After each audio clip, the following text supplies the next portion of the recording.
Hi, I'm Charles Marsala, your host of Awesome Wildlife Effort, a show put together to draw attention towards saving vanishing species and reducing dead zones in our waterways by recognizing people making an awesome wildlife effort. Youth for African Wildlife is a youth organization that seeks to create global conservation ambassadors through experiential research, social media, photography, and film. So we have an internship program where a group of youths from all over the world spend a month in the South African wild, learning firsthand about the conservation issues that we have. At the end of the internship, the interns get to produce a short film that helps to raise awareness and hopefully reduces demand for wildlife products.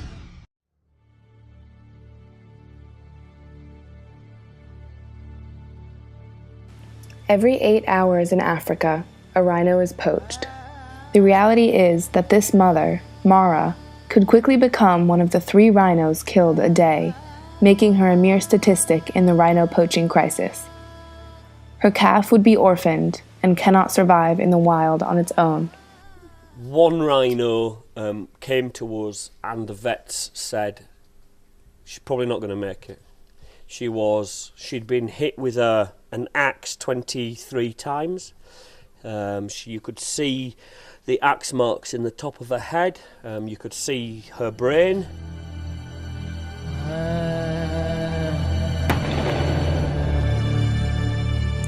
Last year, over 1,200 rhinos were poached for their horns. This year, to date, in July of 2015, almost 700 have been poached. Mara could easily be added to this figure.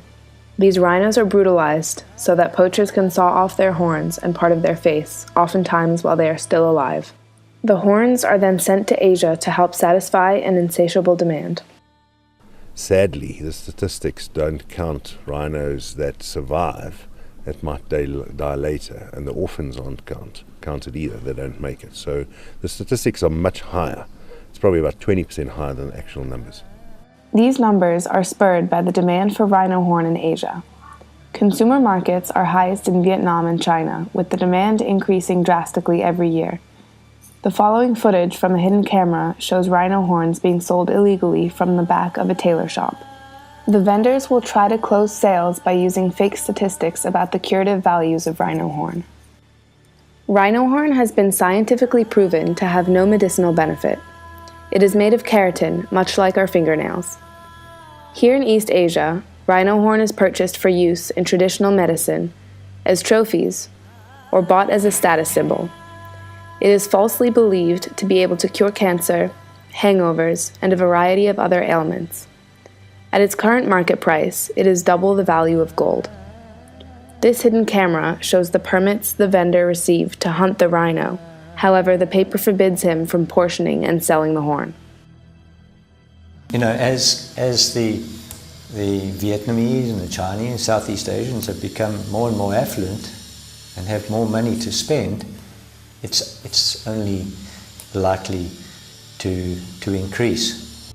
The correlation of this poaching that correlates with the demand, that correlates with the economic growth in Southeast Asia, fundamental. And many people ask, why is this happening? It's lifestyle that comes from affluent, younger people. The more I read, the more I understand that the biggest driver of demand is lifestyle. Although the demand in Asia needs to be severely reduced, drastic measures must also be taken at the source of the poaching crisis. This is a political battle. We're not going to win it on the ground here with machine guns. Killing poachers is not the answer to saving another species. You don't kill one species, save another species. You know, when you're talking valuing human life over animal life, it's silly. This needs to be fought at a political level, at an international level. Historically, up to 8,000 rhino a year were being killed across Africa, across various range states. A lot of those range states don't have rhino anymore. What we do have is a concentration of rhino and an opportunity to reassess what has worked in the past, what hasn't worked in the past, why things haven't worked in the past, and how are we going to take this forward. There is no silver bullet in this war. These are all tools in the box that we must have, and it's going to take a continuously evolving use of the tools that we have, because as quick as we develop something that's very useful and very good and has an effect straight away, our enemy is also advancing and developing new tactics to circumvent the systems that we're putting in place. Make the court at Skakusa a permanent court. And everybody that transgressed in this park goes to that court, where you have experienced prosecutors and magistrates that understand the essence of the crime. You get no bail and the harshest possible sentences. It will be a deterrent.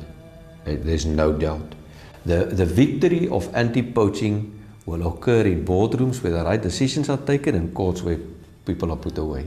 The significance of wildlife conservation and the threats that they're facing, not just in Africa but globally, and that we have a moral obligation. To the youth out there, I would say don't ignore it.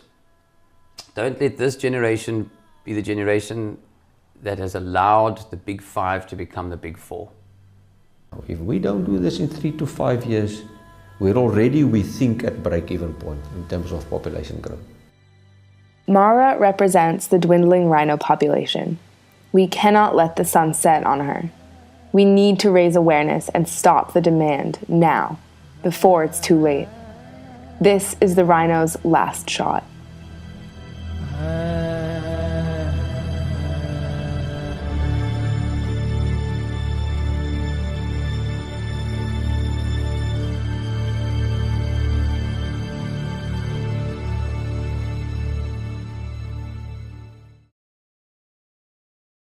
WLAE and Awesome Wildlife Efforts have teamed up to offer some exciting opportunities for you to support vanishing species conservation.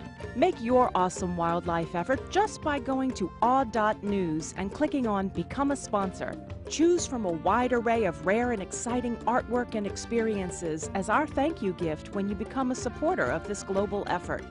AWE is dedicated to saving vanishing species by offering unique opportunities worldwide.